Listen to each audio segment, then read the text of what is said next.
I think it's the only game in town. Joining me now to talk about is Kevin Hassett, former chair of the Council of Economic Advisors, author of The Drift, Stopping America's Slide to Socialism, the most important book of the 21st century. Kevin, things look pretty bad. Corruption in the White House, corruption in the Fed, recessionary signs everywhere.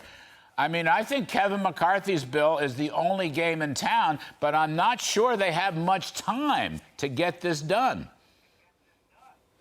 Yeah, I think you're exactly right. Although, the thing about Janet Yellen's estimate of June 1st is that, it seems like a very implausible thing that it would end up being the first day of the month when you run out of money, right? So probably it's something like June 9th. And she said the first to just sort of put pressure on people. But it's soon. And the fact is that, Biden and McCarthy will watch them next week, but they seem pretty far apart right now. If you go back and look, there have been some years when there were debt limit struggles like this where Congress would pass like a 1-month extender so that the debt limit survives another month while they have time to negotiate. And I think if I remember right, the most debt limit increases in 1 year was 7. I forget which year it was, but when I was studying it, as I did for you once when we were in the White House, I remember there was 1 year where they kept doing that. And so my expectation is that if they don't come to a deal, that they might come up with one of these short-run extensions in order to give them more time to negotiate. Because I understand that there's a game of chicken going on, but in the end, neither side wants to go over the edge. And the final thing is that don't forget that every time they do something on the debt limit in the Senate, then that takes up like a whole day of Senate time. And the senators are so lazy, they probably have like 20 or 30 days left in Senate time for the rest of the year. And so if they have to do 7 debt limits, it's a win for Republicans because that's 7 days where they can't do other mischief like approve judges that they don't like and so on. And so I think actually in some sense there's a lot of pressure on Democrats to cave so that they can use the Senate for what they want to do rather than just the debt limit. Well, I mean, I think for that reason and other reasons, I think Kevin McCarthy is the only game in town. He's got the whip hand. It's right. And they're going to all have to come to him. I don't think Republicans are going to go through any kind of short-term extension. Kevin, we need to get Mnuchin here, and we're trying to get him to come on the show next week because he knows all about this. But there's only so much Yellen can loot from these retirement accounts. I mean, I suppose you could go 10, 12, 15 trillion dollars, but you do have to pay that stuff back at some point by law.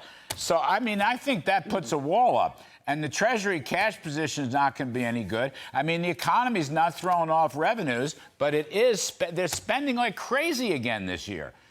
I mean, 350 billion some odd above a year ago. That's insanity.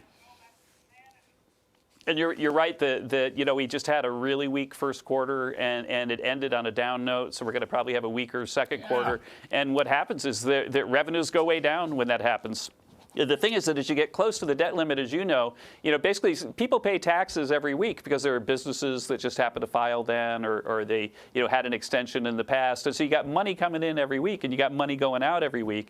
And so if the money coming in surprises on the downside, which I think you and I both expect it to, then it could really accelerate the clock on Janet Yellen. And so I think that's one reason why you're right, that they're pretty close to the edge right now. Yeah, I think so. I've looked at others, don't take it from me. I've looked at smart guys, the Peterson Institute and the Brookings Institute and lots of other people. I talked to Joe Livornia about this stuff. I mean, it doesn't look good.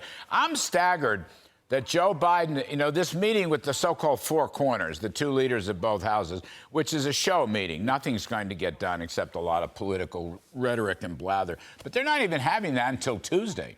I mean, this is May 4th, right? Tuesday's the 9th, I guess, if my calendar's right. The clock is ticking. The clock is ticking. Now, we won't default on the debt. There'll be cash flow to pay the interest on the debt or whatever. But other stuff, you're going to have to get into this very weird, a portion allocating scarce revenues to cover various budget programs, Kevin. That's never any fun, and it's no way to run a railroad.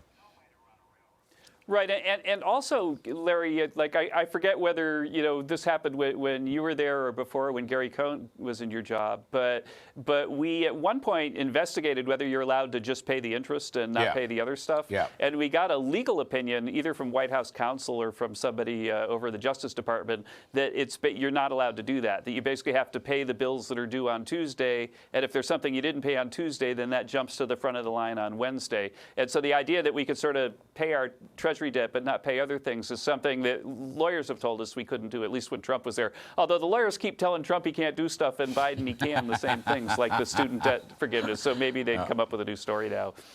All right, Kevin Hassett, terrific stuff. We will see how this plays out. We will talk to you next week and on and on and on.